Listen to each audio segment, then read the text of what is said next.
Welcome to ChillsVille, guys. I am here tonight with Mr. James Meslin. James Meslin, did I pronounce that right?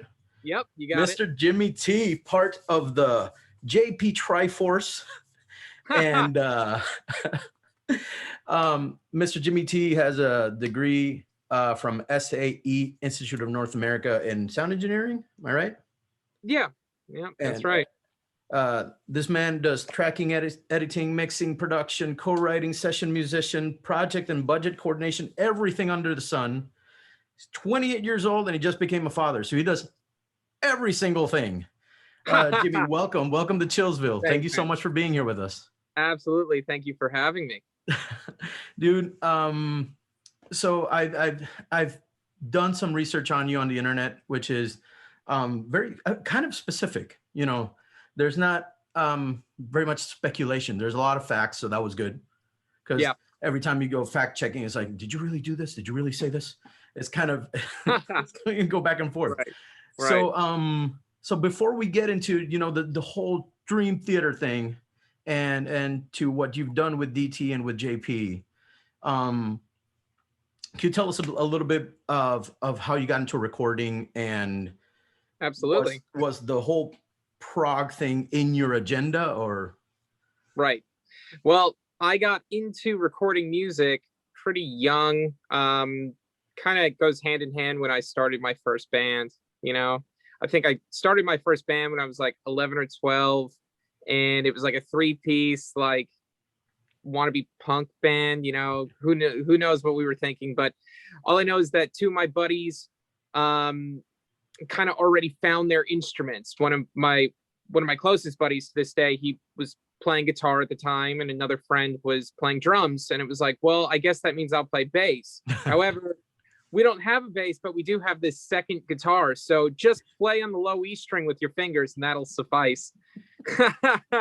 And then because of that, just because that's where I started, or like what my intent was, then I saved up and got my first bass guitar, and then that's just kind of what I did. And there was definitely this really cool time, at least in on Long Island, and like kind of in my area, there were a lot of bands. It was just the thing to do, was being a band. The Long Island scene was like, you could have your opinions about whether or not you like rock music that comes off of Long Island. It holds a special place in my heart. Cool. But there was a lot going on in that time, and like throughout my time in high school. But before we even get into high school, it started to become, wow, how do we make demos? MySpace was a thing. So it was like, there was an expectation to kind of have music out there and to like be your own brand, and the whole thing at like such an early stage, This was encouraged. So, yeah, totally. Cool. And we've seen that grow even more. Like, I think there's an expectation today that you are a brand. A lot of people present themselves as a brand on social media, and you're kind of like famous before you're even considered in like, the pro world. Like you make your own fame today. At least you have the option to do so. So backtracking, I needed to record our demos, like someone needed to start filling that role, and I just took a liking to it. Not to say I was any good at it. We did it on like, old 8-track. I say old, they were new for the time, but they were 8-track recorders, recording to a hard disk. And then it was, lots of like Audacity, or like even some old Windows sound recorder, whatever it was. And making these demos and bouncing between bands, like different buddies, forming new projects. And that kind of led up to me turning 15 years old, and I remember I saved up for a while to buy my first Pro Tools rig. Nice. So that was big. It was like Pro Tools 7 on like an M box, and I had no idea what I was doing.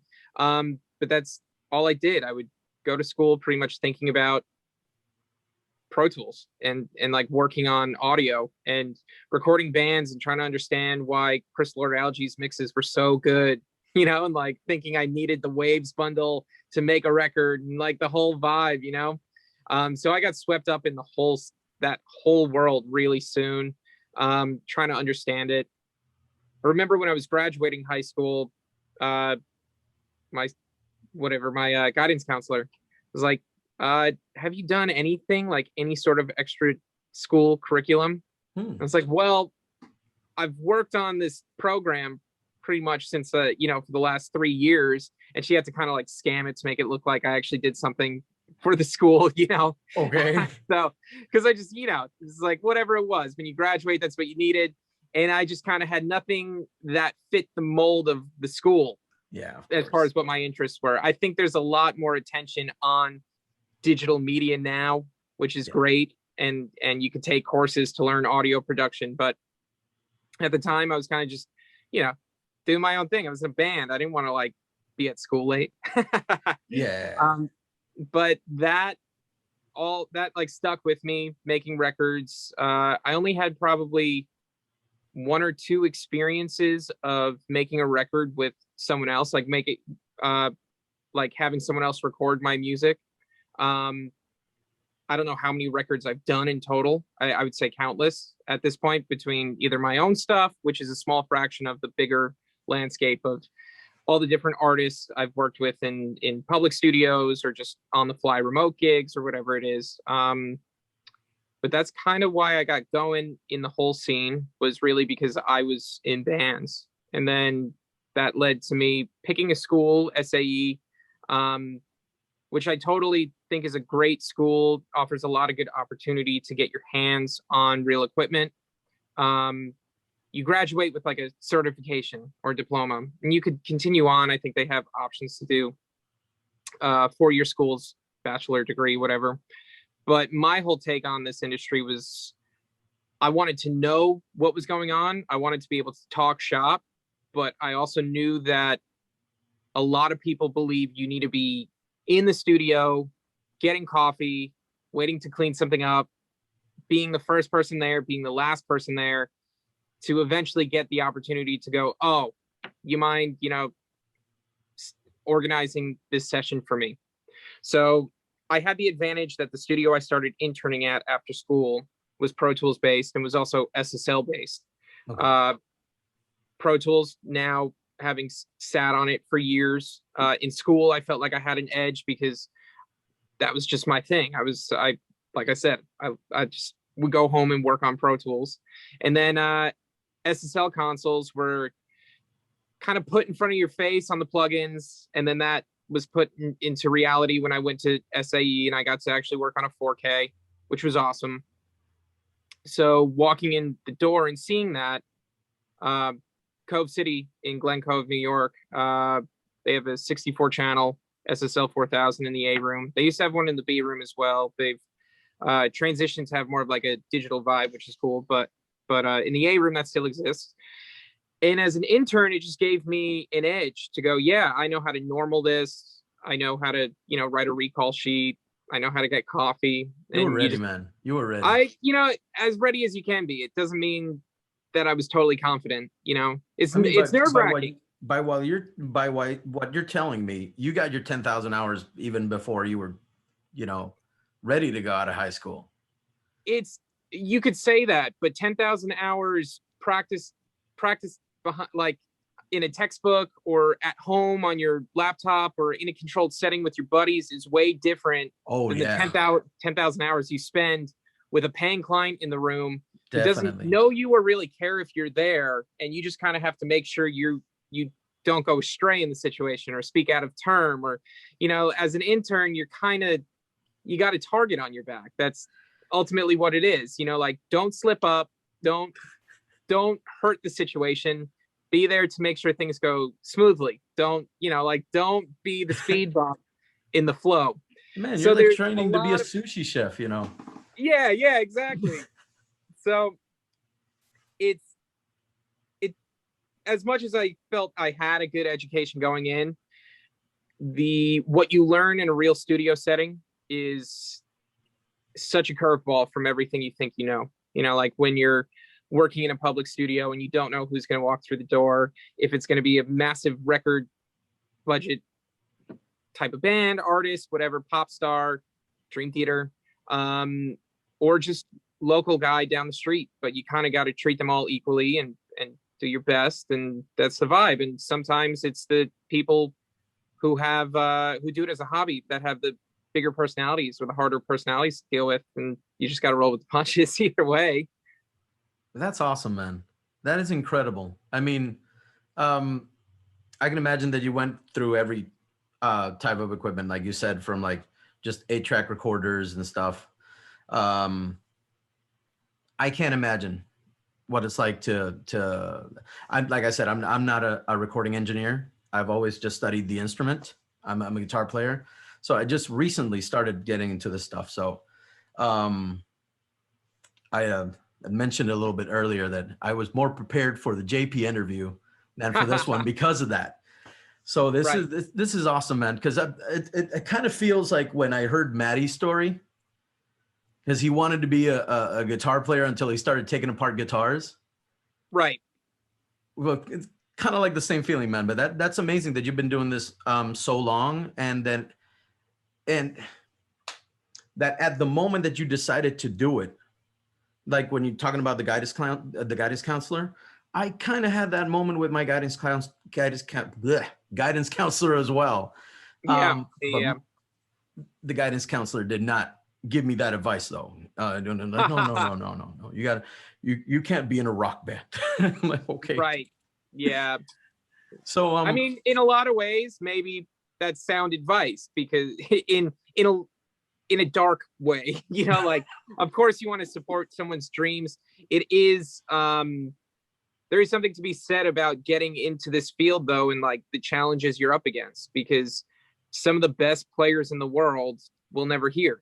You know, it's like you gotta be like yourself. You gotta be hustling every day. You gotta be finding avenues to get yourself out there. It's few and far between that we fall in a situation that you just get picked up and you're a rock star or you're a pop star or you're top of your game. So there is a little bit different of a personality type that goes far in this industry, I think. You know, it's like the people who stay up at night thinking about work. You know, work always comes home with you, because it's not work. It's life. You're literally living it, and you care about it, and there's a passion. So maybe for the guidance counselor, support the dreams, but it isn't bad to give people a little bit of a reality check and go, you have to be prepared for something that's not going to be like your buddy who is maybe going down the path of a more corporate position, and you can follow their lineage, and there's clear steps of how to work up the ladder and time spent and paid time off and all these perks that in the music industry is definitely a totally different world. Any of that, no, at all. You know, or if you do have that, you've worked very hard for a good situation, you know, whatever it is. So I don't even know where we're going with that at that point, but yeah. Sorry, man. I don't think your guidance counselor was totally wrong, but maybe should be a little bit more supportive. That's my takeaway. And I didn't have the right idea by then either. You know, I was playing in cover bands and stuff, and eventually played in corporate bands, you know, and then, you know, did the step ladder thing until I just started playing on my own. By then, you know, I was studying music and stuff. But contrary to what, you know, people believe, and the reality that we have now, like the digital age, having a place like a public studio like that, it was very exclusive where I grew up and where I studied.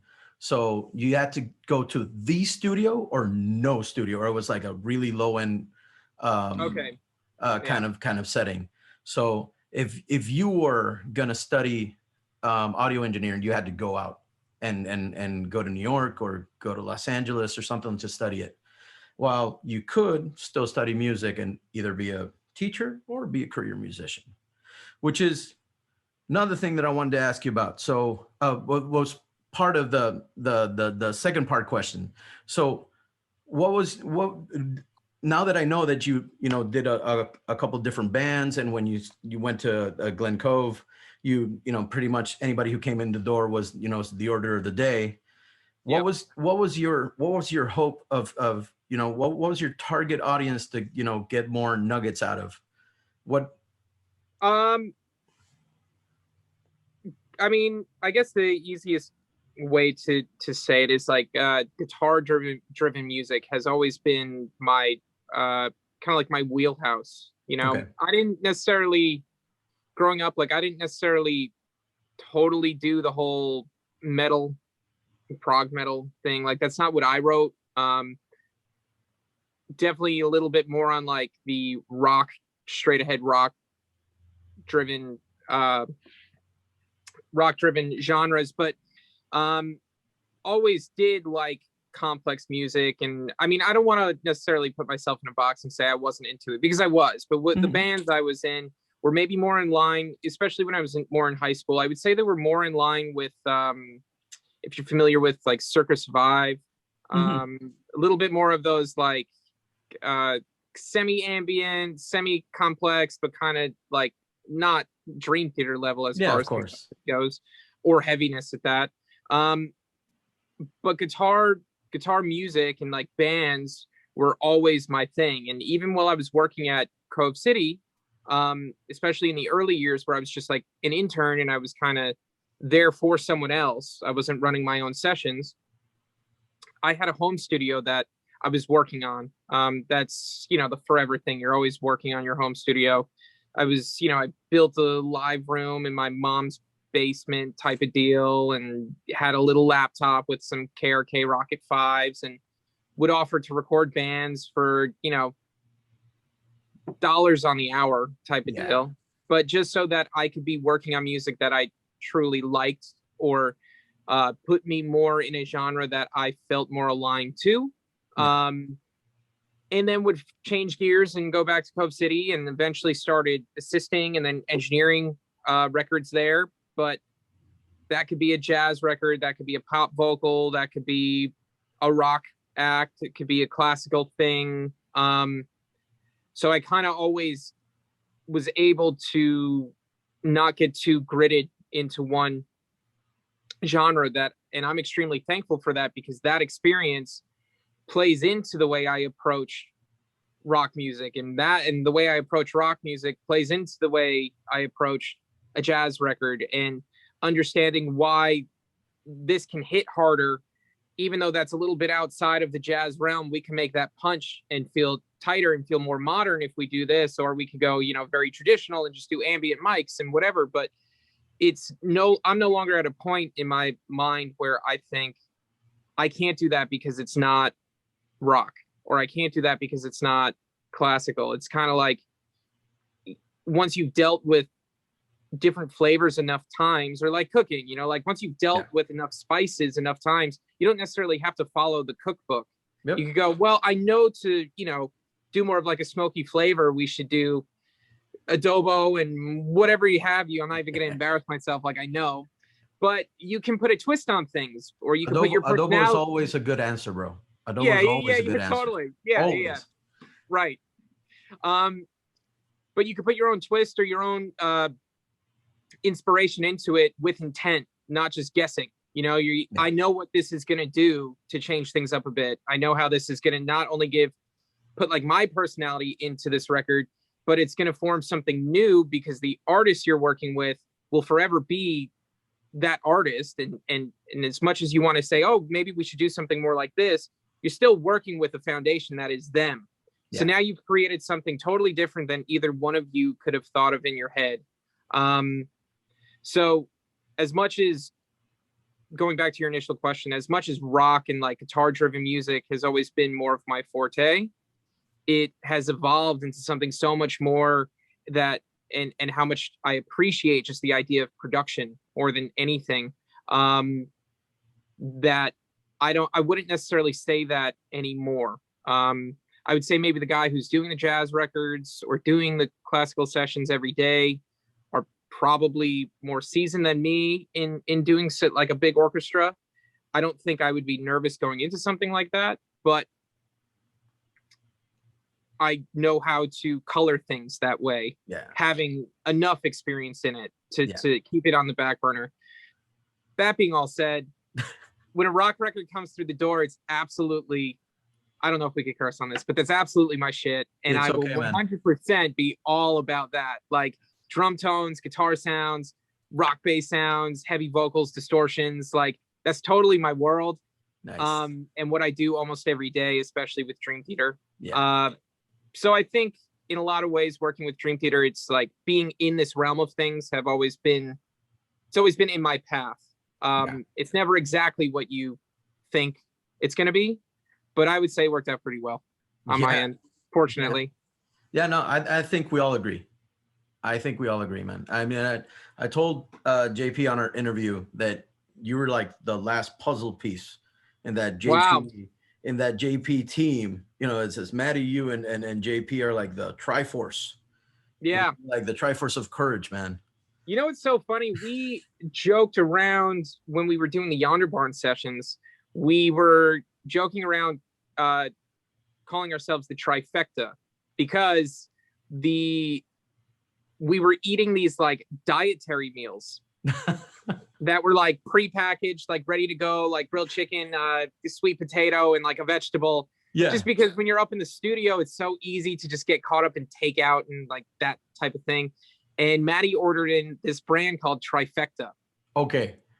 So just because the food was called that, we were kind of like, when it was just us three doing guitars and stuff, it was like, oh, it's the trifecta. Naturally. Yeah. What are we going to eat today? Trifectas. Trifecta. Man, but that's it completely makes sense. The whole team makes sense. And I mean, the whole you working with Dream Theater, of course, has, you know, had an incredible impact on the band, which I wrote so many questions for you about this. I'm going to squeeze as much as I can out of you. Cool. So, I know that you were at Glen Cove when you started kind of working with Dream Theater, but then you moved on to being with them live. I mean, doing a big live production. I actually went to those shows, to the Astonishing. Man, that entire production was amazing. Not only, you know, the sound production, but the visuals, everything.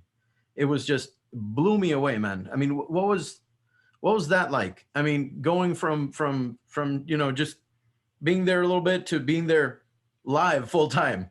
Yeah, it was a huge transition and like a huge learning curve. I mean, like I said, I was in bands growing up, and you know, as my time started to be less available for like doing my own band, it just meant more time in the studio. So I've been very fortunate that like no matter where my time is allocated, I've always been around music and kind of working on a passion of mine. So if I wasn't in the studio and caught up doing that and I could work on my own music, I mean, that's a great trade-off. I'm working on my own music and vice versa. I love being around production and learning that every day, you know, and trying new things. So come time, The Astonishing, and we've done that record now, and that was a huge record. I had a little bit more pep in my step, I guess, for that record versus the self-titled, because when they came in to do the self-titled, I wasn't really at Cove City for all that long. I guess a fair bit of time, but to be on a Dream Theater session, I don't know, you think about a certain level of know-how that should go into the staff. So not to say I wasn't prepared, but that was a big learning curve, that self-titled record, working alongside Rich Chicky, who's done countless records and came up where there wasn't really an option to do like the home recording thing. And so the level of respect you have for someone like that, who can walk into any room and pretty much know what the deal with the console is and know their way around it. And I mean, especially when you're dealing with like an SSLG, everyone knows it, but he's done that with countless rooms and countless consoles and countless artists. So you get a personality like that in there. And then there's me, who's at the time, I think I was 20. I couldn't even go buy booze yet, you know? Wow. Yeah. And you think you know what's going on, and then all of a sudden you hit that moment of, wow, I have no idea like how your mind is even going about this stuff. And I was assisting on that record. I wasn't an intern, so I had an advantage of always being able to be there. And I was the guy patching chords, and I was the guy troubleshooting if something went wrong, and developing a relationship with Rich and being able to pick his brain and learn from him. And that kind of grew because I think he saw that I was like I've always been like a Pro Tools kid. I've said it a thousand times. I sound like a broken record. No, dude. But then it started to become, can you figure out a shortcut for this or whatever, and make sure this session's prepped for tomorrow, and the whole deal, and that level of trust starts to grow throughout the sessions, enough so that by the time the Astonishing came around, I was back by request, and there was a little bit more of a rapport. So it wasn't like a hello, Mr. Chicky, hello, Mr. Petrucci. At the time I was James. Yeah. It was the self-titled that they gave me the nickname Jimmy T. Oh, wow. And they started calling me it, and then they put it on the credits as a joke. And I was like, well, that's it. I'm sticking with it. Jimmy T. I'm Jimmy T. Yeah. So then that kind of just became its own personality in itself. And by the time the Astonishing came, there was definitely more of a rapport and understanding of how we work together, how I fit in that puzzle. The record was arguably one of the biggest records I've ever been a part of, especially with all the different moving pieces. Like, working with Dream Theater is a big undertaking. Now throw in all the orchestration that was happening worldwide, and coordinating files and transcripts and hard drives that are password protected, and download links with expirations, and this guy needs it and he's sending it back through, like he works on Logic and he works on this, and there's a lot of moving parts all alongside still recording Dream Theater, Yeah. So I think we all had our hands full through all degrees of the hierarchy there. But coming off of that record, they mixed it at Germano Studios in New York City, and I got a call from Maddie to come down and say hello. They were like in their last week or something mixing. I went in, got to, shake hands, do the deal, listen to a track, got the full deal where the speakers go up to 11 type of vibe. It was cool.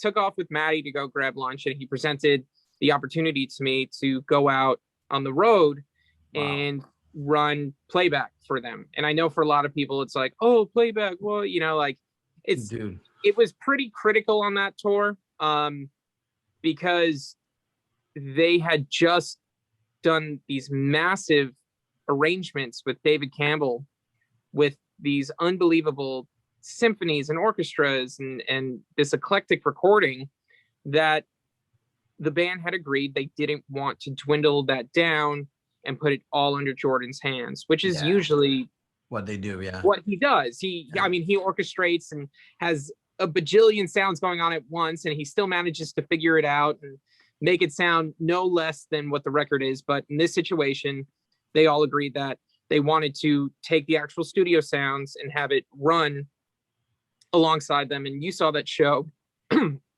Excuse me. You saw that show. It was like more of a theater production, like a large scale theater production, where it was like there was no standing, right? I think it was all theater based. It was theater based, Prog Metal opera.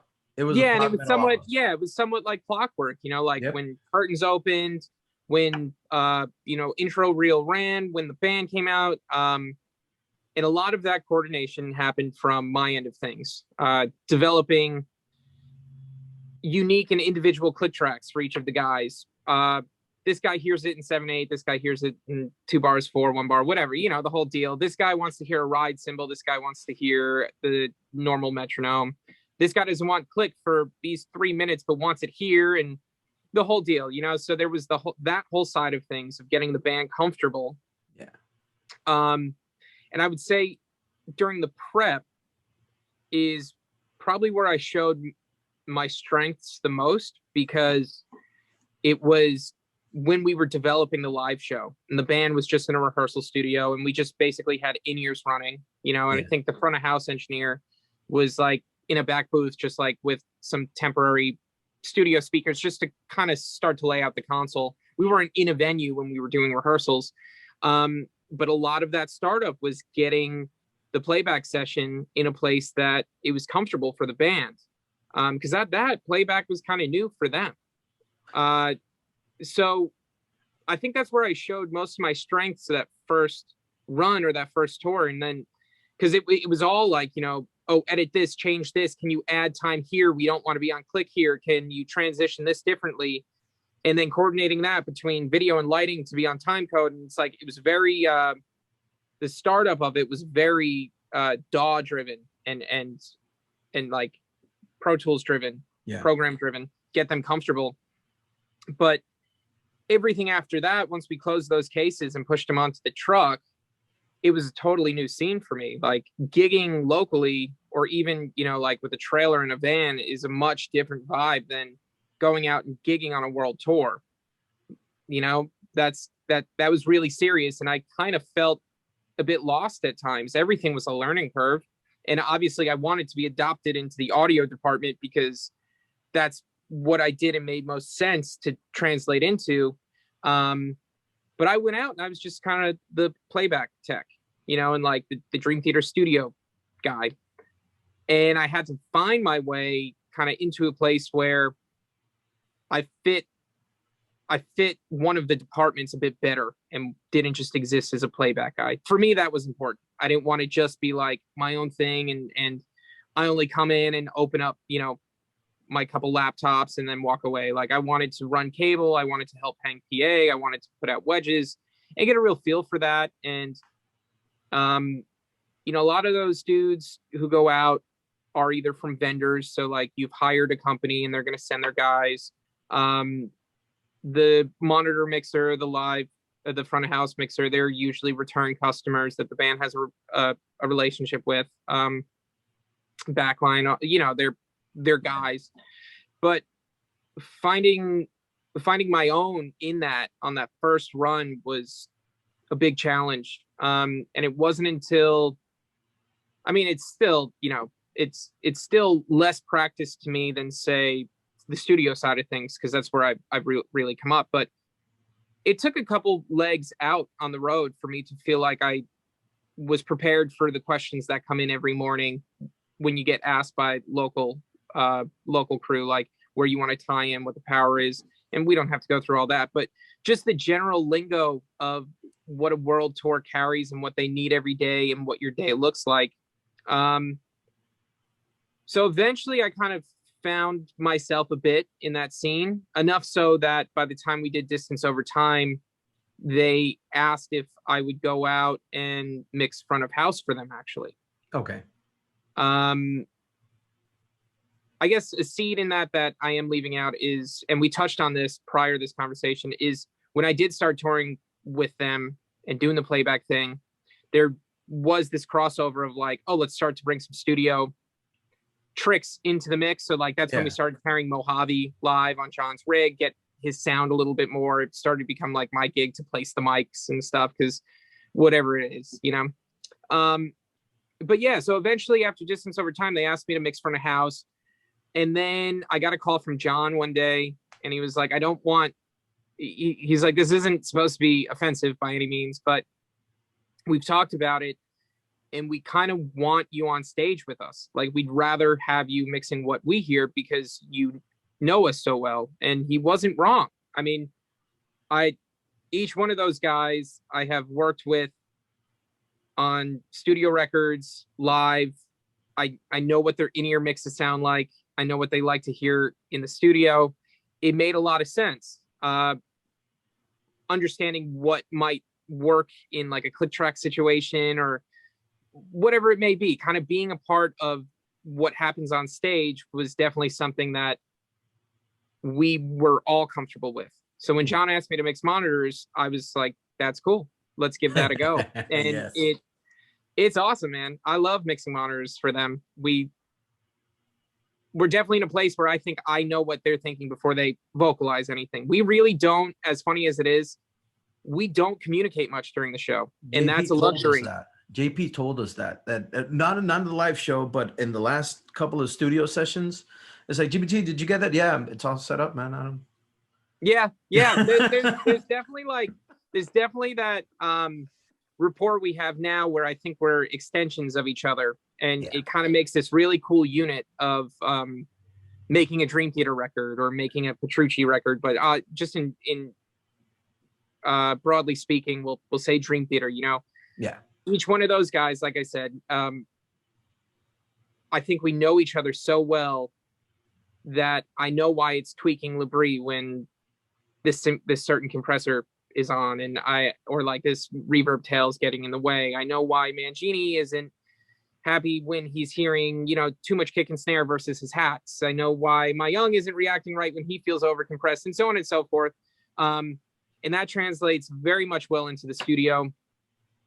But just kind of a different hat, like kind of same role, but different hat in a lot of ways when you're doing production for things. But John's absolutely right. Like we won't talk much, or he's like, yeah, I got to figure out this part, and I'll just roll it.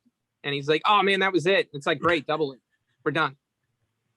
That's awesome. Yeah, he's like, yeah, Jimmy T was ready with the clicks and everything, and all I had to do was just look at him, and everything was there. So man, it's awesome how that works. I mean, the chemistry definitely, is there, and we can tell. I mean, well, some of us that have seen you in more of an intimate setting, like a John Petrucci Guitar Universe, which is a much smaller venue. Man, 200 seats. No, I mean, and a Dream Theater, quality audio setup, even a small rig, it's still, powerful. Yeah, I remember he was a really great dude, Sky Collin. He was he's like doing local sound, and he was there with me like pretty much throughout the whole thing. Kind of like we rented the console package through him and the PA, so he was like the audio tech on scene. So if a speaker blew, he would be there to put in the sub and whatever, the substitute. I remember he kept looking at his phone. He had a SPL meter going, and I was pushing it, man. That room was really loud. That room was definitely too loud for a lot of people's taste. That's another thing I told JP when I went to the Distant Memories tour. I went twice. I went to Peoria and Minneapolis. And the Minneapolis one, I even went with a broken leg, man. I wasn't gonna miss that show. Wow. And when I saw you there, the thing is, there's a big difference when you have a loud sound that's just annoying and overwhelming, but when you have a nice loud sound where you can, tell everything apart and you just enjoy everything. And I'm gonna say, oh, that's Jimmy T over there. And it's just big smile on me. This is gonna be loud, but this is gonna be great. I can't, man. I cannot take credit for that. That is Ace Baker's mixing front of house. Okay. Yeah. As far as we know on stage, we're all on in-ears. We're just smiling because, it's all working. Yeah.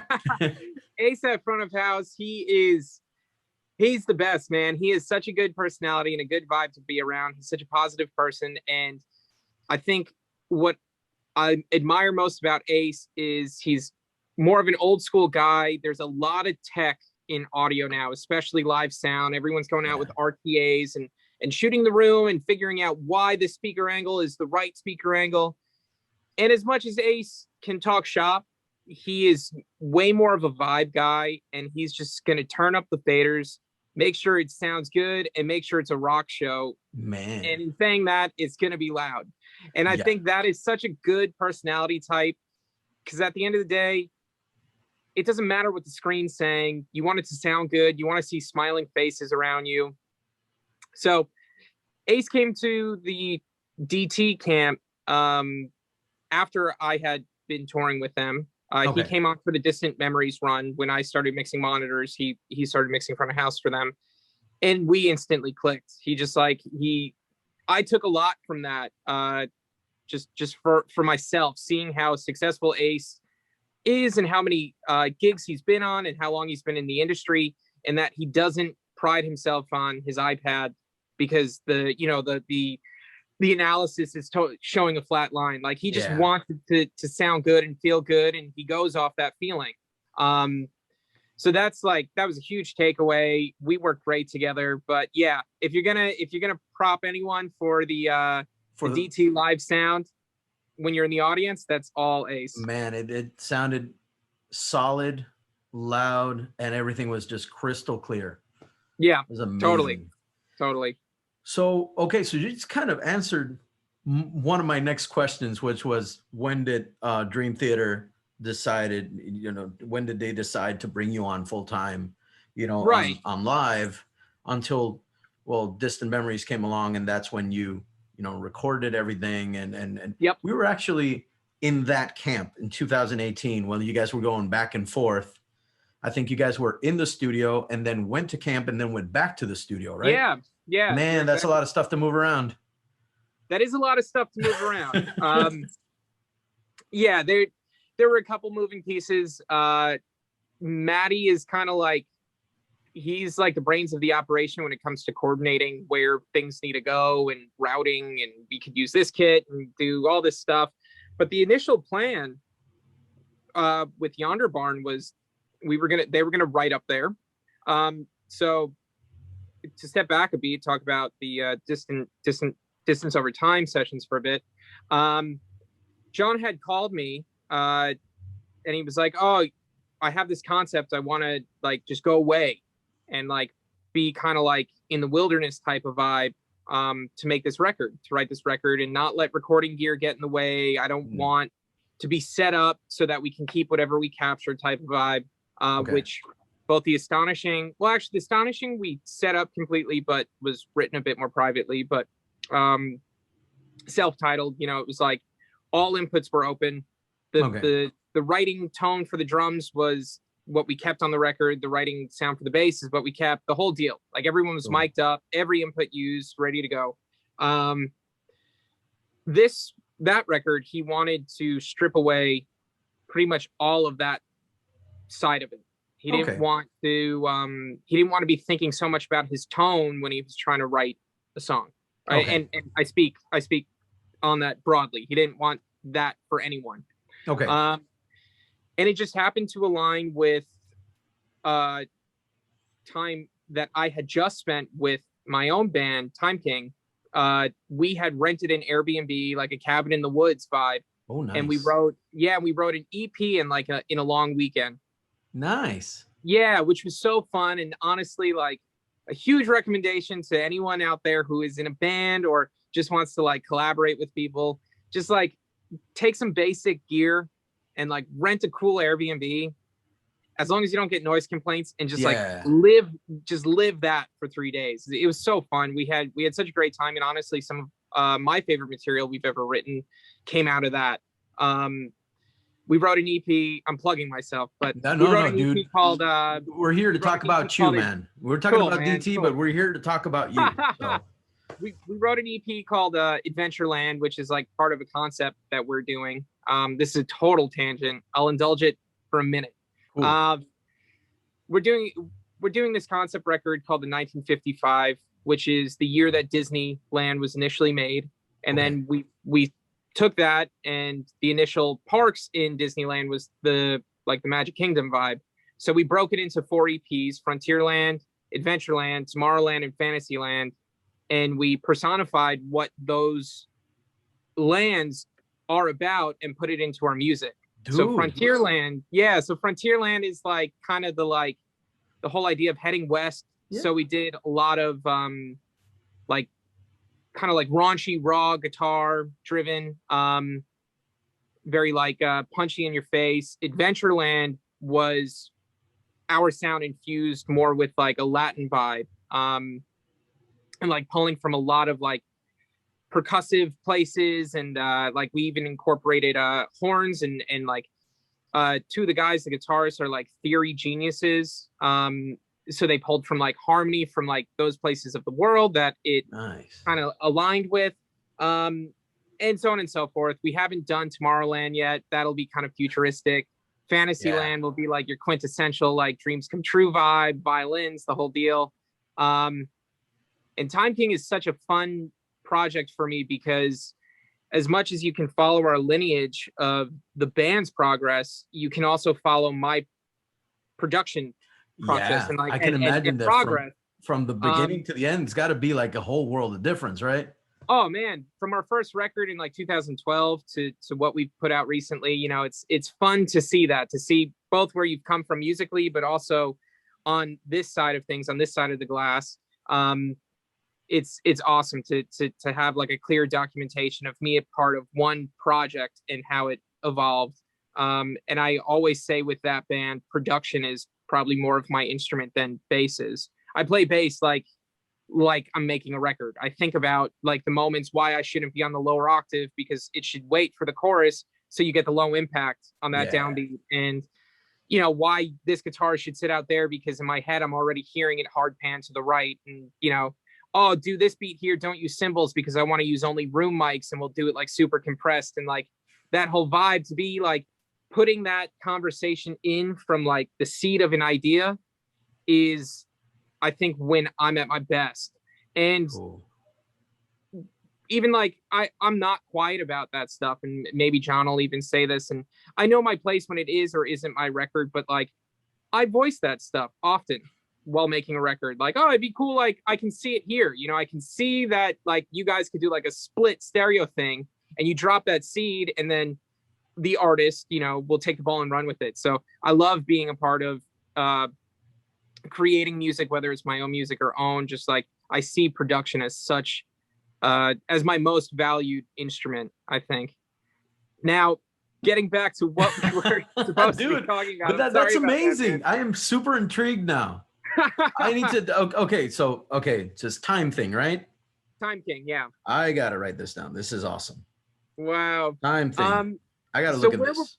Where were we going before this? I'm trying to remember. We're talking about distance over time and yeah, the Airbnb great. And going back and forth with the equipment and stuff.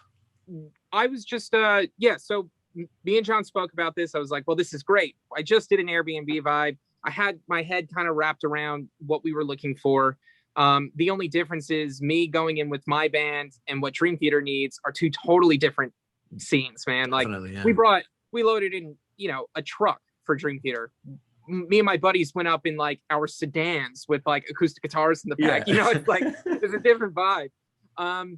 We eventually stumbled on this place, Yonder Barn. It ticked off all the boxes. I'm sure there's like interviews out there of the band describing what Yonder Barn is or was. Old like used to be a studio. Owners sold it off to a new owner, and they kind of just ran it as like a semi-private, semi-public studio, and had like a house on the property that we could rent, and we pretty much all went to summer camp together was the vibe. Cool. But in the beginning, because the intention was for them just to write, we like loaded in a 16-track Behringer console and bust that down to like a 2 mix in Logic, and then I took the multis as well. Mangini would generate click tracks off of his iPad or something and then run that into the rig. And then I would leave. I would stop in like weekly. I'd drive up the 3 hours, check in, make sure everything was cool. Maddie was with the band, kind of like doing all the odds and ends. And then when they would finish a song, they would send the multis to me, the Logic sessions. I would convert them into Pro Tools, and I would essentially prep them for overdubs, because at this point nothing's really keeper except for a couple there's a couple Easter eggs on the moment. There's a couple Easter egg moments on the record that we did keep from writing, like end of at wit's end, that whole verbed out thing. That's from the writing floor, and I just happened to do that in the demo mix. And we that's kept so cool. Them like some swells John did, I think we've kept. But anyway, long story short, they would send me stuff, I would do a mix for them, and I would prep stems for overdubs. And then I got a call from John leading up to when we were supposed to start doing drums, and he said, can we pull off drums here? And I was totally into that. I said yes before I knew if we could actually do it. So we were initially supposed to go to Cove City Sound Studios, where I met them, which is not far from where he did the camp. So we were going to go do the camp and then go right over to Glen Cove to do the drum, or stay in Glen Cove to do the drums.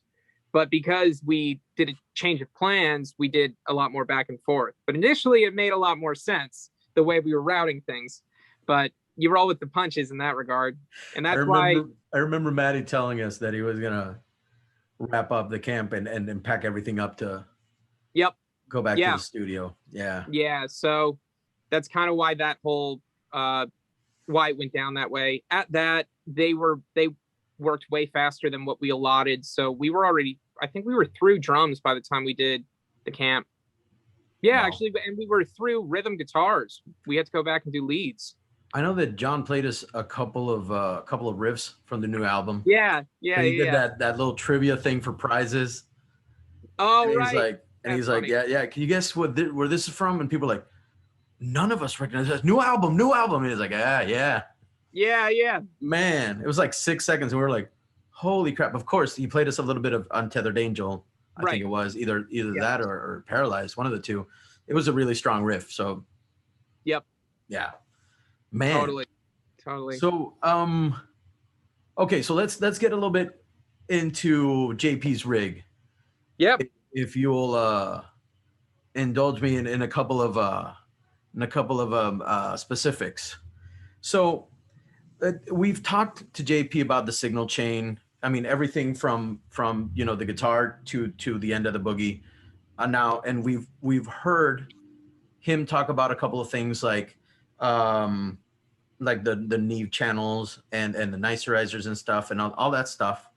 Now, I would like to hear your end of why you chose what you chose, because Sure. I know that things got a little bit different because being up there in Yonder Barn, you can really have a whole Neve desk, right? So Well, yeah. I mean, for one, like we weren't looking to buy a console, and then make it mobile and set up that whole type of rig, like a 5088, which who wouldn't love having that? But yeah. it's not what works in this camp. So with Yonder Barn, there was like this big logistical hat I had to wear alongside Maddie as we essentially built a rig for Dream Theater to record this record.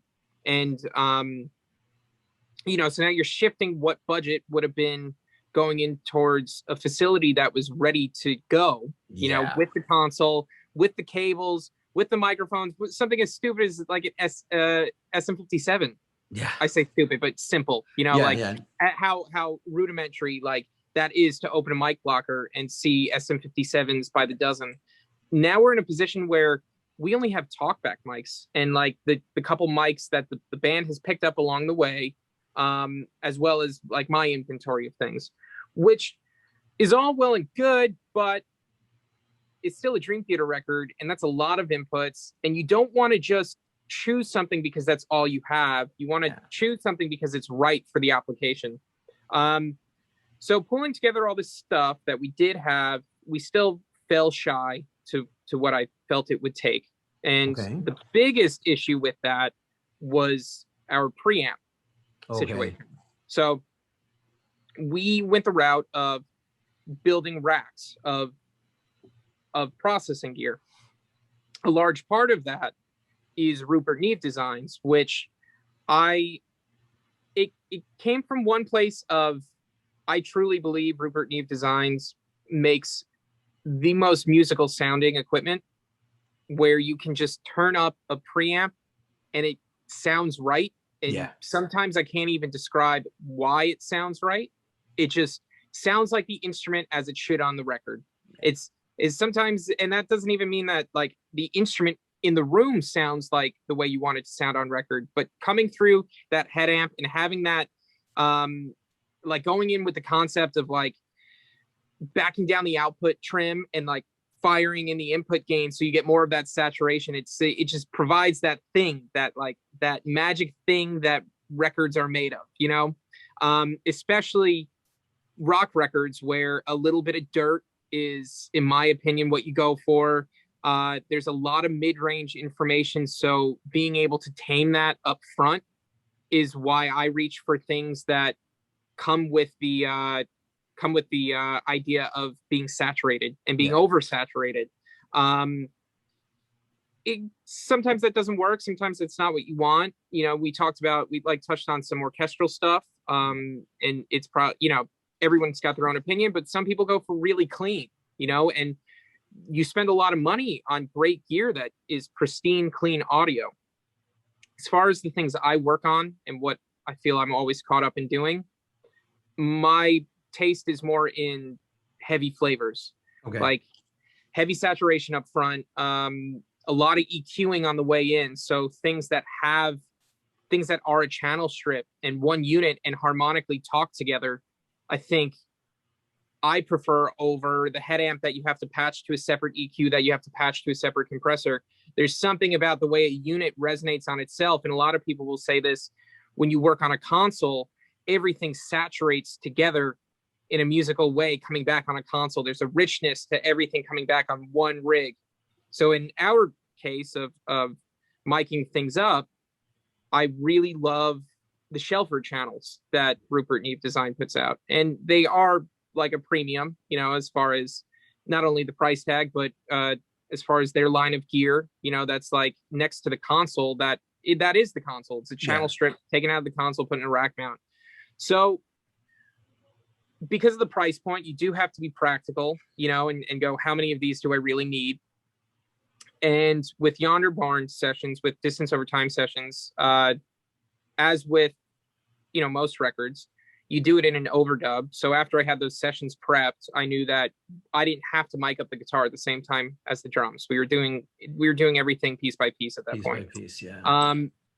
So you take like a rock kit or a metal kit, or, you know, pop, but generally speaking, modern music on the drums, even though Mangini will massively disagree with me in this. The most important thing, especially when it comes to perspective and phase, are your kick and snare. They're your center image, right? So I allocated the shelfer channels for those things, like the kick in mic, the kick out mic, and I used 2 mics on the top of the snare, getting different characters, like a dynamic and a condenser, for the condenser picking up more of the nuance of like the ghost notey stuff, the dynamic really being your backbone of like the full heavy transient. You know, it was like a 57 and an Audio Technica ATM 450, what have you, which is a great combo. Both have like very, very fast transient response and works great in this application. Anyway, so there was that idea of why I picked what I picked, and then the whole spillover from that of keeping in the idea of recording on a Neve console. And we talked about this a lot, that Dream Theater has iconically worked on Neves.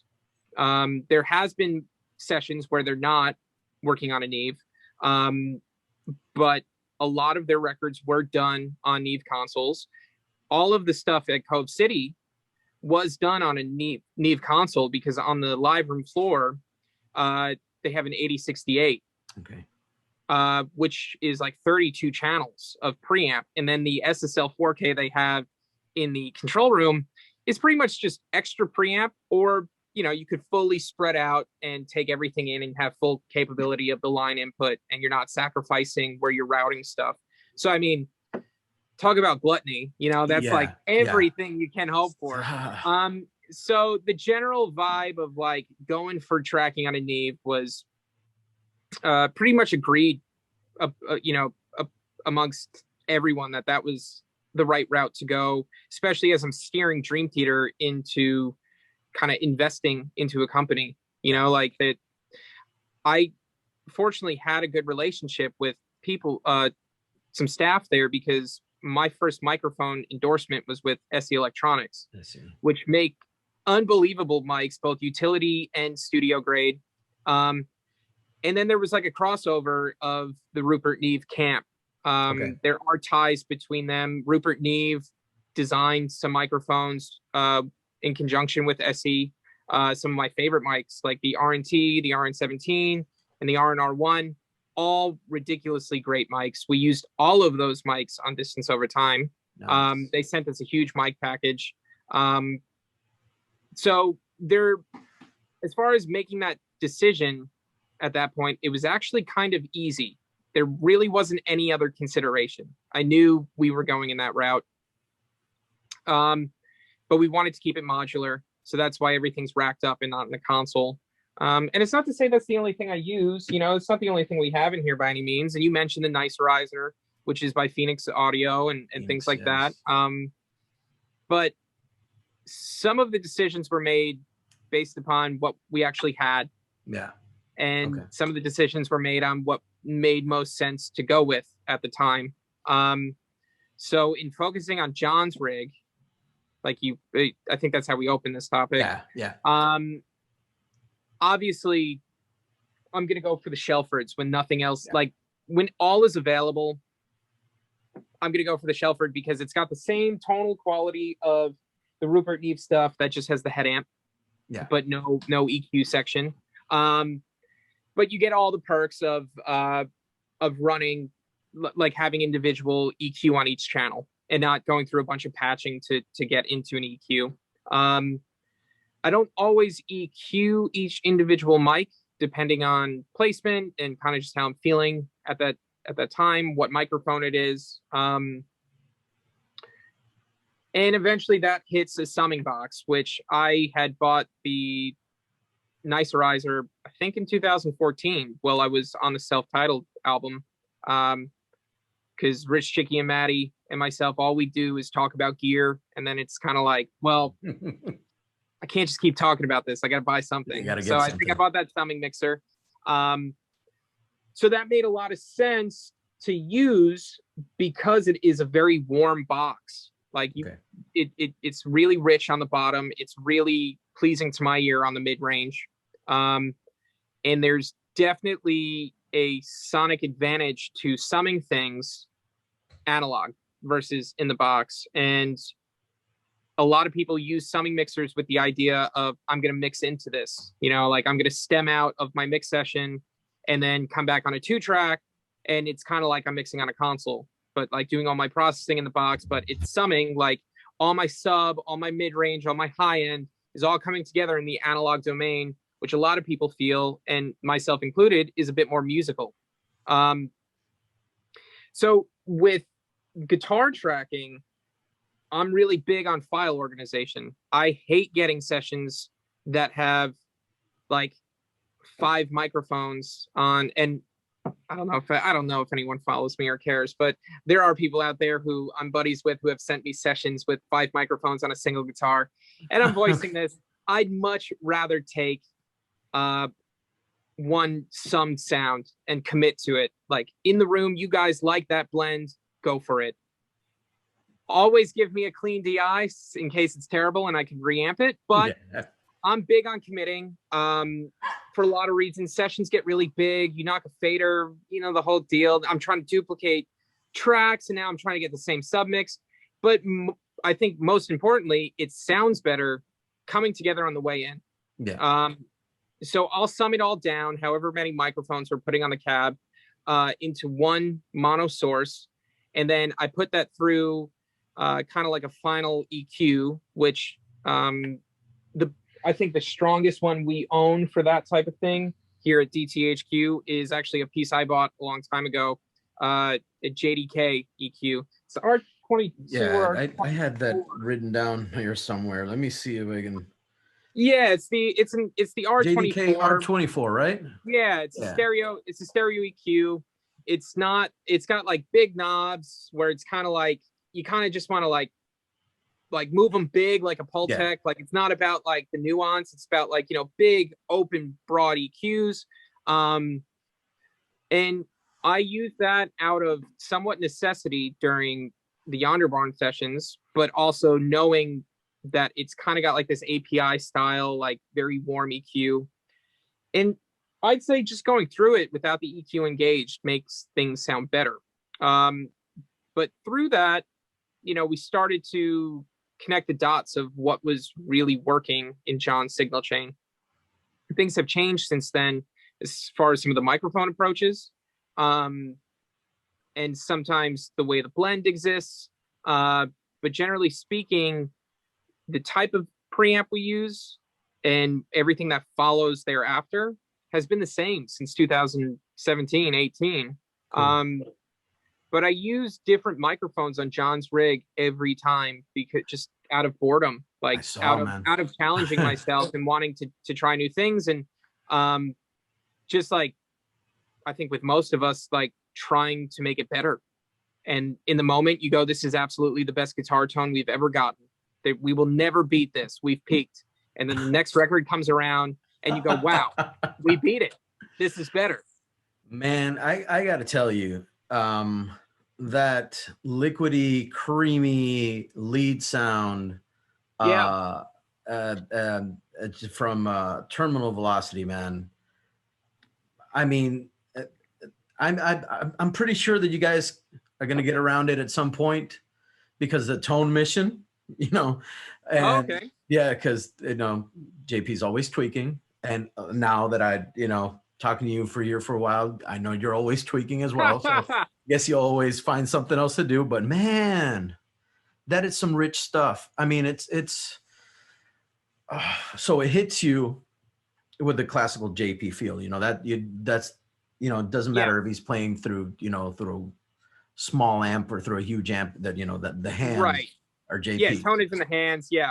But man, it's just the glue in there between every single note has been the most, the smoothest, most, it's a chocolate river, not even chocolate cake. Like it says, like, oh, chocolate cake. No, man, it's like, I love that. It's like friggin' chocolate milk river. Like no, Willy Wonka type chocolate river. Absolutely. Yeah. Man.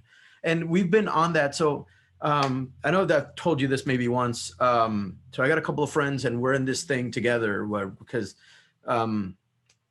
we do this whole John Petrucci research group thing where we, every time something pops up on Instagram or John just oh, listen to this or try this on your JP2C. We're like, okay, so what happened here? First of all, take a snapshot of what we have right now so we don't lose that. And let's go to what's going on now. And what you're talking to me about right now, with as far as changing up the microphones and everything. Right now, I use a 301.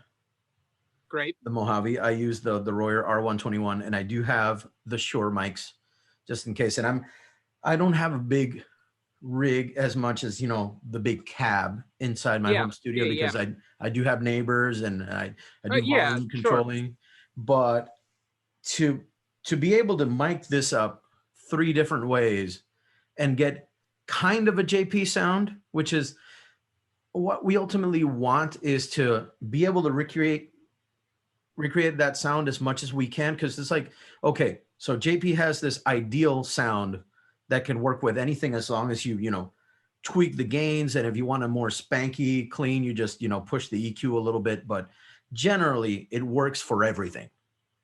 Yep. So I'm going to do this as legit as possible with what I can do. Yeah. So I have a 1x12 here, Directo, and it's the straight cap. So I've been doing that 3 mic method for a while. Okay. But as soon as one of the pictures came up from like the recording sessions from Terminal Velocity, there was 4 mics, and we're like, oh man, things just got a little bit more complicated. Man. So let's figure out what happened here. Okay, that's a different ribbon mic, and what's that over there? I don't even know. Okay, let's talk about this. So as far as Terminal Velocity, now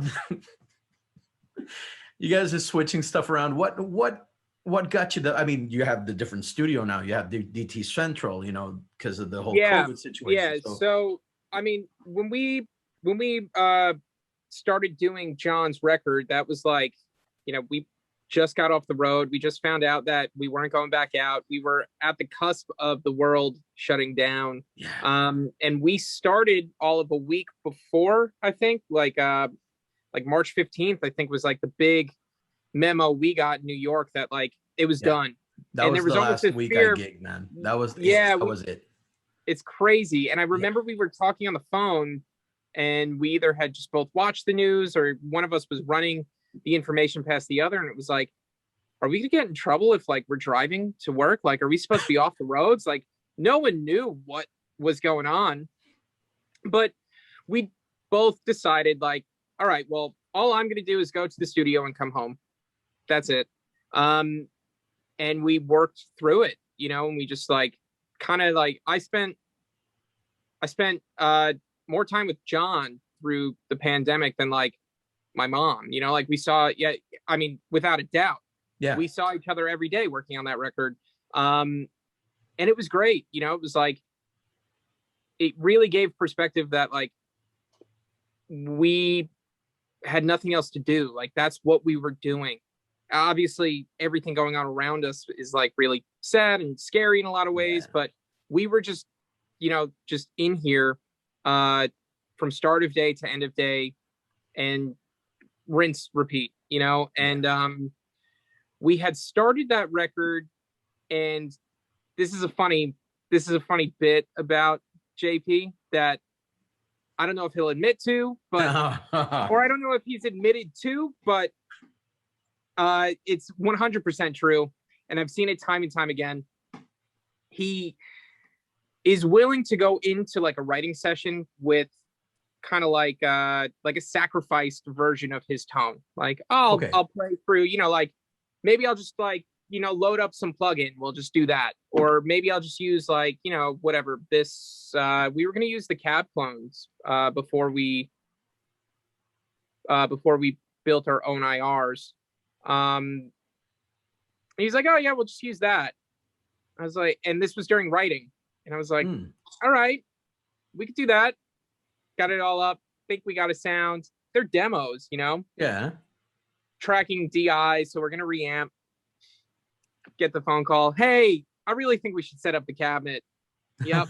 I knew that was coming. And that's happened on almost every record I've done with him. Like, we give it a shot to like not use his actual rig. Yeah.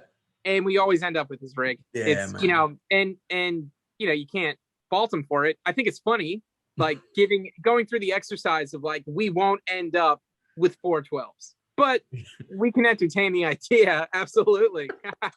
But I mean, actually, I can get, you know, the idea of, you know, not wanting to be, you know, overbearing at the beginning. Absolutely. But then it's like, and we're you all know what? You can't replace that. Let's just do it.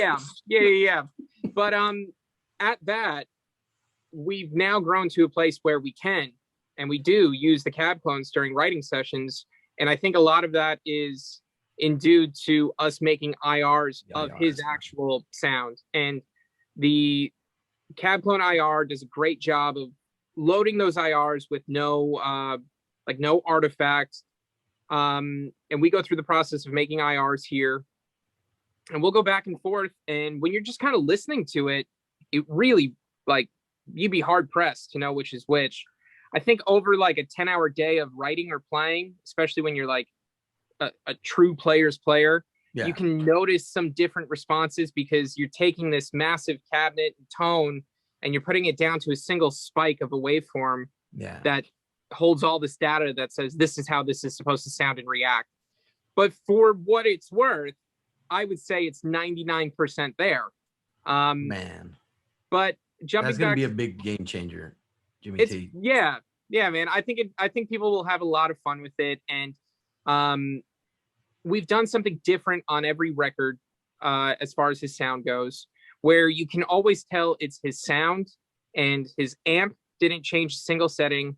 We use the same exact cabinet, but just every time I processed it a little bit differently on the way in. And with the terminal, so jumping back to that, I thought on terminal I went with that traditional, I'm calling it traditional, but I think I used the same approach I used on Distance Over Time. I had done 301, a 121, and an SM7B, and then blended and into the rig. So was it LT3 then that you used that's when we started. Okay. And I think I swapped out some stuff. I used like a 421. The 301 is always on his rig. I would say and this is not just for Petrucci sound, but the 301, Mojave 301 is the best guitar microphone in my opinion. Look at that. Yeah, man. It is truly like the most musical sounding where like you're not fighting the harshness. Oh, look at that product placement. Beautiful. I love the color too. It's a beautiful microphone, man. You could strap it right onto a cabinet, find that sweet spot, and it really does sound like the way you want a cabinet coming through studio monitors. Obviously a 57 is tried and true and been done in however many times, countless times before. And I will still use a 57 in conjunction with, because it has a certain, thing that it does, but just like only thing that you're listening to, big broad sound, the 301 does it. And that's exactly why that's the only microphone we carry on the road, especially for John's in-ear mix, where he's taking up majority of that in-ear mix because he has to hear what he's doing. Yeah. It stands on its own. Where the other microphones come into play and why I blend is because there are holes in the 301 that can be afforded to fill once you're starting to place it against drums that are going through crazy parallel compression and like taking up its own space, and bass guitar that's taking up its own space, and a vocal, and so on and so forth. But I put those other microphones in there strategically in different places and different types of microphones, and kind of blend them into the 301. I always use the 301 as like my foundation sound, and I blend into it to kind of fill the holes that I'm hearing, or wanting a little bit more edge, and like what's bringing out that brightness. Oh, it's the SM7B or a 57 or a 421. And finding that balance of just taking that single source microphone and now opening up the frequency spectrum just a bit more to really give it that larger than life feel. And the reason I swap around the ribbons and the dynamics is, as much as I love a lot of the combinations I've used, I just don't want to get bored. And I do have a feeling that I'll stumble upon something else that will go, this is irreplaceable, just as I feel about the 301. As much as I love all the other microphones we've used on his cabinet, and could use any one of those microphones as the only microphone to make it work. Okay. Having the luxury to try things out, and being in a position where we've been in the same studio now for a year. Now this is going back to like my Cove City days, where you really started to have the opportunity to learn and understand a room, and know how the bass response should be, and know how the high frequency response should be. And taking out the guesswork of something like setting up temporarily in Yonder Barn and going, okay, cool. So I'm just going to assume these speakers react the exact same way as they did at my other studio, and they don't. And there's a learning curve. So over the course of this year, with all the records we've done here already, and the stuff I've done in between of mixing and whatever, I've been given the opportunity to really get comfortable in this setting and know what I'm hearing, and can really have a strong hand and not just go back to a recall sheet and go, it doesn't quite sound right, but I know it's worked before, so let's just use it. We're in a position now that I can dial something in the room and then go out, listen to my car, and exactly how I felt about it in the room is how I'm feeling about it outside of the room. So there's a certain level of confidence that has strictly come from just time, just being given the time to be back in one room. I haven't had that in years. Once I started doing the road thing, it's kind of like every which way you go, and doing remote sessions and things like that. So that's a massive advantage I feel I'm starting to have back, is really knowing my room and knowing my speakers and knowing my gear, or the gear that's in here, I should say. So with John's tone, I know what we go for. I know what his ear likes. And I know as long as we have that 301, I kind of have a backbone, a safety foundation. Yeah. So I've experimented, like, I think on the LTE stuff, it was that ATM 450, it was 421, and what was the ribbon on that? Was it Voodoo? The Voodoo? I don't think, I think that was on the most, I think that's on DT15. I think on that I used a 353. I think I used a Shirt 353, the silver one. Okay. Which that is a badass mic if you ever get your hands on that. It's a ribbon mic, but I'm gonna have to now, man.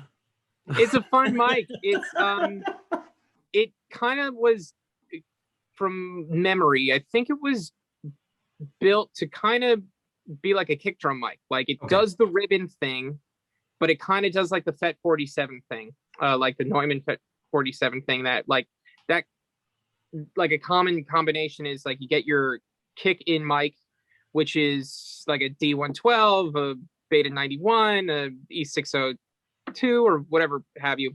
But that outside mic is great to get like more of the woofiness, almost like what doesn't sound good on its own, and you want to pull all of that 350 out because it just sounds like a a muffled blanket. That's actually really helpful in making sure that you can do that modern scoop on the kick where you get a lot of that like 60 to 110, and then you get that like 4K tick. Yeah. And when you listen to it on its own, it's really good. It's really modern sounding. But when you start to fill out the mix, it's nice to have that other layer to bring back a bit more of the chest. That's kind of like what does the like the air movement. Does the that actual air movement? Yeah, totally. And it's not a sub thing. It's not it's like a low mid thing. Like what you want to carve out. If you hold on to it there and kind of just mix it in, it again, just like with the guitar thing, something can sound really good on its own. But having the foresight of knowing what it's going to do once it's on the record, you can either commit to those things or just take them in as multis and have those options. But those options aren't there just because you didn't decide which one sounded better. You're putting it there because you know it's going to be useful, and why it does a certain thing. Kick drum mic, stuff like that, I don't usually blend. Stuff that exists on the low end like that, I find it better to wait to see how much compression you're putting on in the end and what direction you want things to go. So I usually take like all the drums as multis, but with the guitar, I have a very strong understanding of the picture we're trying to paint and what's going to work and what isn't. So that 353 is a really cool mic. And then the most recent tracking session we did for DT, again, we did a 301. That's where we used the VR2 from SE, which is an active ribbon mic, which is the first time we've done that. And that's going to give you more extended top end because it's going to take phantom power. So I remember when I first placed it, I placed it like a traditional ribbon, like kind of center of the cone because it could take the brightness, and it wasn't working, but experimented with it a bit and kind of approached it a little bit more like a condenser, something that is going to take that top end. And it did something really cool. That ribbon's going to be slower in its transient. It's going to have that warmth. But most importantly, it's going to fill out the low mid. And I equate a lot of John's lead tone to that. Those single notes, why they have so much body and resonate, is a lot of what the ribbon is filling out. Whereas on the rhythm tracks, the ribbon can sometimes be a problem, especially if it's if the guitar is tuned really low. Whereas like a dynamic will eat that up, because that's where you get like the bright, like 4K-ish punch. So we usually blend once. We're not changing blends. Okay. But I do after the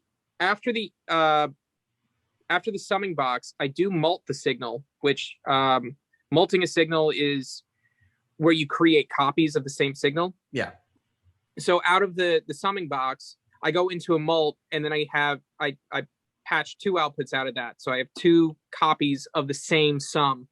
And I go into the R24 and I use one side, I use it as a dual mono.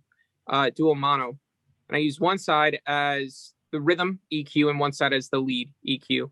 And while they're both very slight and similar, the shaping is just a little bit different. If I'm going to push a high mid frequency or a mid frequency on the rhythm, it'll exist somewhere between like 3 and 6K, just depending on the way the sum is sounding and what's translating, to get a little bit more of that like percussiveness and like the, like the tight chunks and make sure that it's not flubbing out.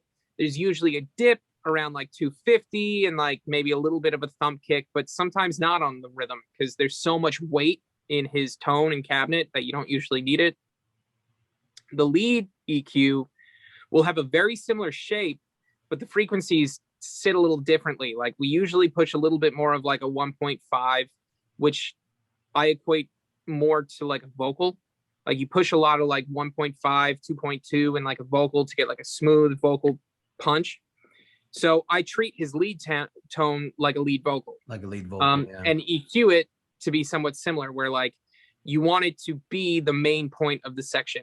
You want it to sit right down the center and never have any harshness, and you can just feel like you can constantly turn it louder, and it just like won't give you that like screech that like, you know, yeah, he's all over the net. No. He's not like a small range player. So finding that sweet spot that isn't just in the microphone blend, you know, that is absolutely his playing, his tone, his amp, his guitars, his cabinets, but making sure that translates and we're not manipulating what's happening on the floor has justified doing slightly different shapes for both the rhythm and the lead, because they are different beasts in that sense.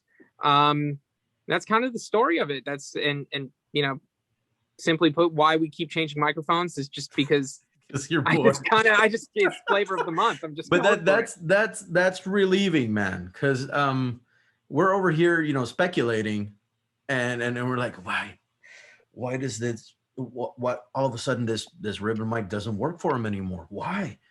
So, and right. It's comforting. It's comforting to know that I don't have to go out and get a new ribbon mic just because. No, man. Right. You absolutely have a winning combination. You have a total winning combination on your hands. It's a luxury that, you know, we're being a part of this organization and being in the studio every day, that we have inventory to try things out, or we have, you know, like we each individually have industry, you know, friends or colleagues that are willing to say, like, I can go, oh, I want to try this out. I think I like it. And if the opportunity is right or the timing's right, then we can get something in and I can try it. And I go, typically in that situation, I go, great, I can't give this up. Let me know where to charge this to. And I'm holding on to it. But the luxury to try stuff doesn't antiquate anything we've used. And I did, like, especially that combination, that's like the OG combination to me. And I mean, so you're on it. There's nothing wrong with the lead sound and distance over time at all. It's just, right, you know, since you've been tweaking and getting to know each other better and just knowing where he comes from and how he tweaks. Yeah. Because John is always, man, and even mid tour, he takes a picture of it and he's like, I'm gonna try this out tonight. Let me know if it works for you. And I'm like, oh, come on, man. Okay. Yeah. Let's do it again. Now put yourself in my shoes, and he's doing one of those, and he's changing his tone, which the Mesa is an incredibly sensitive amp. Yeah. A little goes a long way. Yeah. And now I'm trying to gain track it. I'm watching him go off stage and start moving stuff, and I'm on the head amps trying to make sure that the gain is relative, so that all of a sudden Jordan isn't going, did you turn up the guitars? You know, like it's always, yeah. At least they keep me on my toes in that regard. But yeah, we do a lot of tweaking and changing and experimenting just for the sake of it. But I can't discredit Andy Sneap, who mixed Terminal, who did a great job, kind of taking it over the finish line there. He has a really great sound and great approach, and I think we're all like-minded. We were all very vocal during the mix process. And as much as I want to say, like, yeah, I mean, it's the great tracking made for a great mix. Andy really did knock it out of the park. He totally saw the vision for that record and made it come together. So, you know, kudos to him, and you gotta give him some credit for some of those tones and everything. The whole thing is beautiful, man. The whole thing just works so much. I mean, and I'm from the first track we heard to, you know, just, you know, him just presenting the whole thing. It was just like, yeah, man. Yeah. Everybody's been waiting so long for it too. I mean, and the since it's 15 years, you know, between one and the other, it's a monstrous difference. Right. It's an incredible difference. Oh, Oh man, I know. Yeah. I know. That whole record was that was a lot of fun to make, and it was one of those moments, especially when we cut drums and Portnoy came in, that I had to take a step back and recognize like what I was a part of.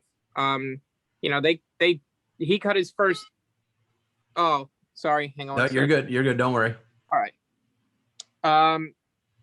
You know, he cut his first records. I wasn't even in this industry, you know, so to recognize kind of what I've been able to be a part of is like, it's really humbling. At that, you know, I can't be overly humbled and not step up to the plate and do like a really good job. You know, it's like, I don't think I'm here out of, I don't think I'm here like out of guilt. Luck. They're not just like, oh, let's give this kid a shot. You know, there's a lot of long hours and sacrifice time spent here to make sure, you know, my end of things is absolutely perfect. And I think we all have that shared mindset of wanting to perfect our craft in a craft that can never be perfected. That coinciding with all of our skill sets in regard to like what our lane is and what we do has made for like a really cool combination and production team and live team. You know, I think we're pretty well dialed. We have enough years under our belt now that I really am confident in feeling like I could be one step ahead of them. And I think they recognize that, and it gives them the ability to just be a player or just be a writer. Yeah. And not have to think about the rest, not be bogged down or have to like explain themselves time and time again. This is why I like this, or when we did this, I like this. So it's been a total luxury to be involved in this camp. You know, I think like I said, I'm not going to discredit like hard work and long hours, but whatever fate there was out there to connect me with this camp and then to keep with that and run with it has been something that I do not take lightly. I understand that like it's a massive opportunity. I'm very fortunate that I was able to keep up with that opportunity and be where I am today and working on these iconic records and these massive like timestamps of like 15 years since, 20 years since, the LPE stuff. So it's been quite a ride. It's really cool. I think the fortunate ones are us, you know, that you guys have all had all these things just happen because of, you know, the consequence of, you know, life happening around all of us. Right. And I was going to mention the whole Portnoy situation, because I think you're, you know, the first one to have these two perspectives. You know, this is, for me, it's a privilege to have had, you know, these 2 points of views, you know, to grow up with Mike Portnoy and then, you know, have Mangini introduced. These are two completely different universes that are amazing, and it just forces. And then to have you be able to, you know, have them, you know, in different projects. But I mean, it's something that we didn't think would happen in this lifetime. You know, it's. I hear you, man. I hear you. And I remember when the decision was made, it's pretty mind blowing. You know, it's like that was the plan. And we were in the heart of the pandemic. So it was like, you know, there was even nerves about just like bringing someone new in, let alone it being Portnoy. Yeah. And like that revitalizing like that dynamic and that relationship. And dude, honestly, like they were great to be in the studio with together. They like, you could tell between them, like me and Portnoy, it was like a new vibe. Like I hadn't met him, but the general vibe in the studio was very refreshing. Everyone was happy and creative, and they, you could see that they made music together for a long time. Yeah. You know, they have a thing about them where the way they communicate, it's like, just kind of like it must have been the way they communicated for years. You could just hear it, you know, like just the way they talk about like, can you catch this? It's more of like a, you know, like they'll use like a phrase to like personify a line, and like just certain formulas to talk to each other that you don't just come up with that stuff on the fly. Like there's a history there, and I sensed it just being around it. So that was really cool. And then me and Portnoy got on great. Just got good drum sounds. We work at the same pace, which I would say is fairly quick. And we knocked that record out, which was awesome. Ooh, incredible record. It blew our minds beyond expectations. Yeah, I mean, cool, man. That's awesome. And then LTE was a totally another vibe that was a ton of fun. And then I think that's a good point in this past year where I can say, wow, I've done enough that like the guesswork is not really weighing over me as much with LTE3, and why you'll see some new microphones come into play, like on the cabinet, why you'll notice a difference in some of those IR sounds. Kind of took some of like a learning process from the mix process with Terminal and wanted to get ahead of what would need to be done on the mix side and start committing more heavily up front. And like I said, I don't have a light hand on the way in, but having the opportunity to work in the same room and knowing maybe where I could have gone a bit more, because now I hear where it's ended up in post. Let's get that up front and kind of, finding a balance between that. And then what we've done with LTE3 was another learning process to go into the DT record and go, yeah, I loved what we did in this regard, but maybe we can make this better. That's why, and maybe John will say the same, I'm back in the new DT tone to be the best recorded guitar tone that I've ever been a part of. He talked a lot about the new DT 15 in just like 2 sentences. He's like, this is going to blow your minds just because it blew my mind. I mean, I can't downplay this record, and I don't want to take out of the context he said it, but I mean, let me see if I can find it here, because I knew I wrote it down. He basically said like that this is just one of the best things that we have ever come up with. And in the whole, I mean, not just, guitars, or the whole thing. Yep.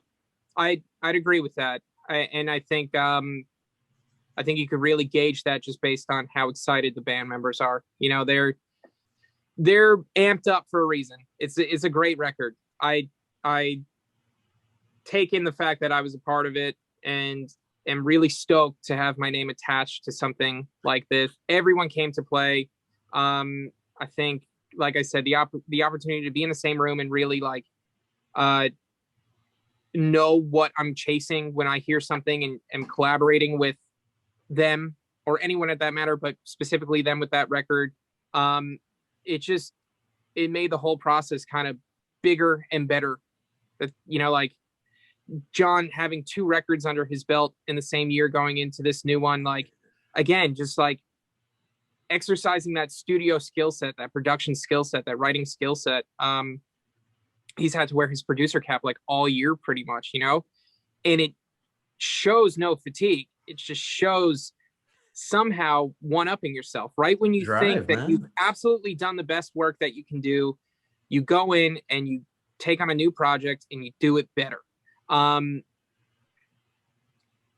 we'll probably look back in hindsight and really feel like all those records have equal amounts of amazingness. But in the moment when you're living it, you really do believe it's the best thing you've ever worked on. And I don't think if you didn't feel that way at the end of the day, then you should probably start over, because that's what the most exciting thing about production and making music is to me, is like, you don't know how you're going to beat this. Like, how are we ever going to top this one? Man, that's so, man, I'm really excited. I'm excited about the IRs. I'm excited about the new DT record, and I can't wait to hear it, man. I can't wait for you to hear it, man. And we will talk again. Oh yeah, we'll see each other soon, man. I think that if I'm not mistaken, and I'm not speaking out of line, will you be at Guitar Universe? Yeah, I will. Okay, so I'll definitely see you there. Oh, you'll be there. Excellent. Yeah, man. It's like I told John at our interview, people have to see this as an opportunity to network with the people who are doing it. I mean, the skill to do comes from the doing. And if you are going to learn from people who are doing this, do it from the people who do it successfully. And absolutely. And I don't say that to like downplay everybody else who does this. It's like, if you have a chance to go learn from these people hands on, go do it. I mean, Right. I have to go see Doug Doppler because he gave me like a small, encouragement speech last time. So I was looking for sponsors. I was looking for, things to find to like complement my YouTube channel and do stuff. And what he said really spoke to me and got me moving in that direction. And, that's where I, made a little bit more of a connection with JP, spend a couple of days there, every time I had a chance to talk to him about something specific, not only about music, but the way he works with people, the way he keeps relationships.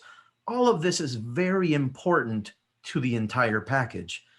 People don't understand that this is not just about playing your instrument. This is not just about, being good at soloing or EQing your guitar. This is about everything that being an artist represents and how you're going to present Absolutely. the entire thing to everyone. If that's your goal, these people are doing it at a worldwide scale, and they're available to you for an entire week to tell you how they do it. Yeah. So if you can do it, no questions asked. You pick yourself up and you go and you spend the time there. Absolutely, man. And I agree with all of that.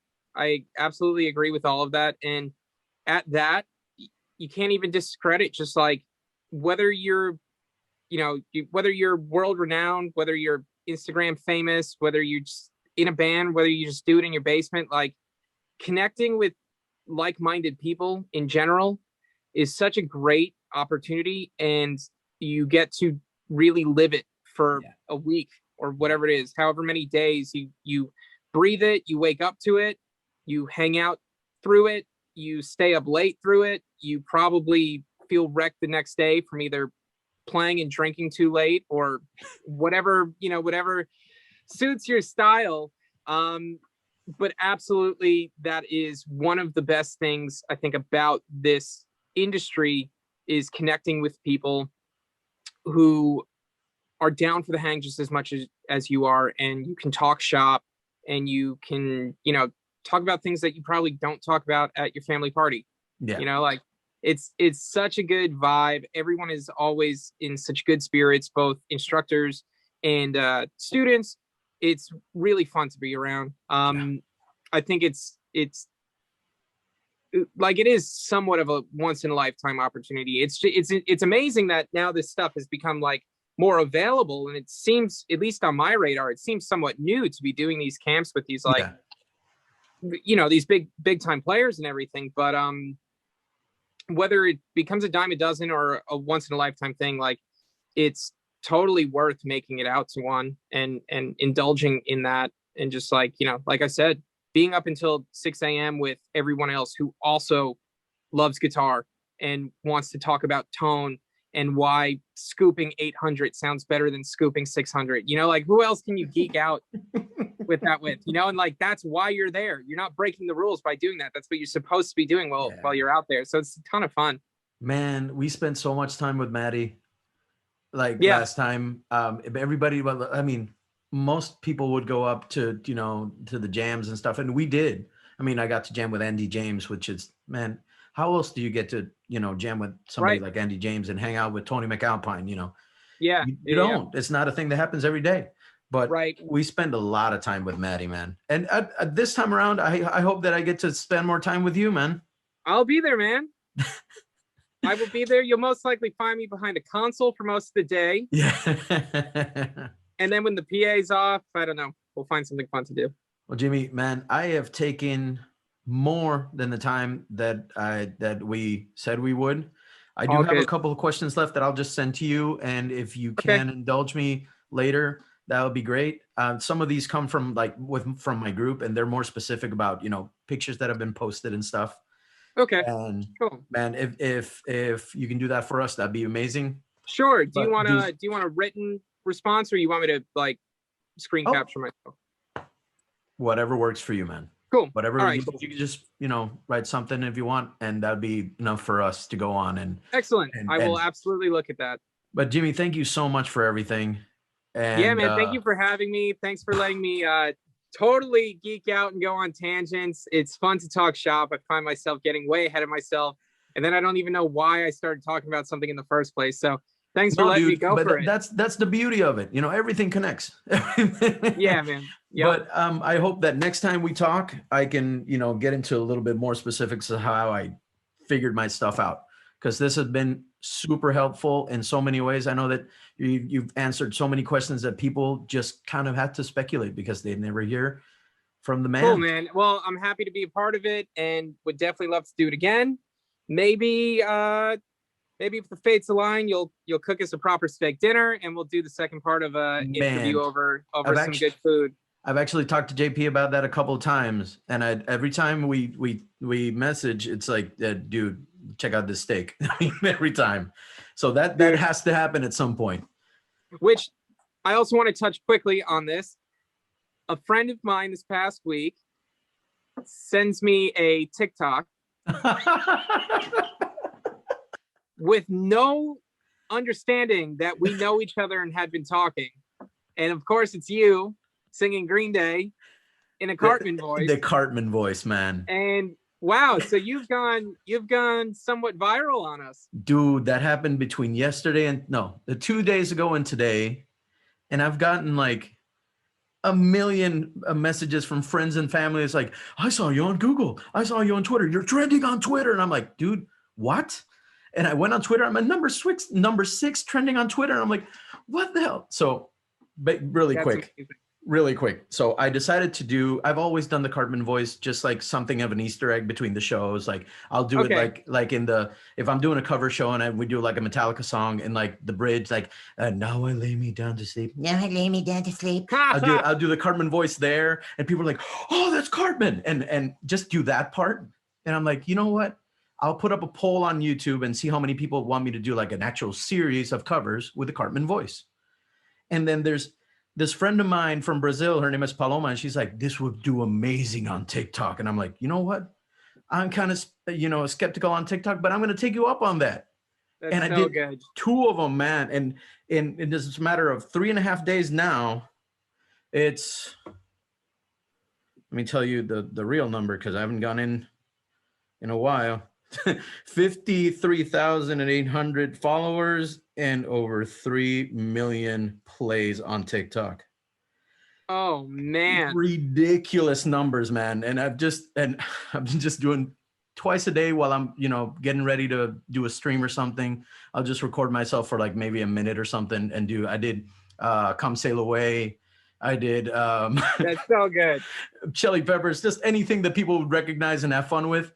I did the Linkin Park one and the Green Day one, and they just went over 500,000 in like half a day. Now the Green Day one is 955,000. That's ridiculous. That's really good, man. That's really good. Hopefully, I get to come up with something that will last longer than this, because I think this is not gonna. Well, if I could put in a request. Sure. I would love to hear a Cartman version of harmonies and all. Like, you got to do vocal stacks on this, of Barbara Ann from the Beach Boys. Whoa. Ba ba ba ba ba ba ba ba Oh man. Take my hand. Okay, I'll do that one for you. You got to do a studio cut. I'll do that one for you. All right. Send me the multis. I'll mix it. Oh, okay. I'll take you up on that. Okay, that's gonna be my project for Cartman. Do the Barbara Ann. I'm getting a session ready now. I'm loading in mixed templates already. Dude, thank you so much for everything. You have been more than generous, more than kind to us. Cool, man. Thank you so much, Jimmy. And anything you need from ChillsVille, we are here at your service, man. Awesome, man. I'll catch up with you. Thank you, my dude.